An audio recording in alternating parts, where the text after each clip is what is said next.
Red Cross society Odisha राज्य शाखा पक्षर गंजाम जिला कोदला सहर में सड़क सुरक्षा सचेतनता शोभायात्रा अनुष्ठित हो जाइछि।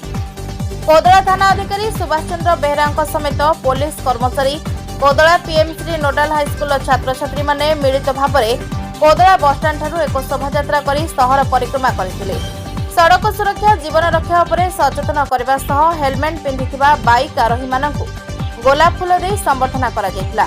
गाड़ी चलाइबा बेले मोबाइल फोन व्यवहार न करबा, कार चलाइबा बेले सीट बेल्ट बांधिबा एवं बाइक चलाइबा बेले हेलमेट व्यवहार करबा आदि को नहीं सचेतन करा जायतिला।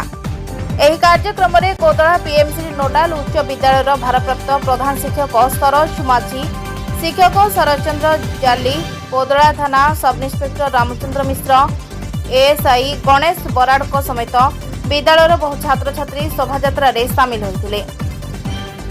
कोदलारू कृष्णचंद्र पलाईଙ୍କ रिपोर्ट जेएमजे न्यूज।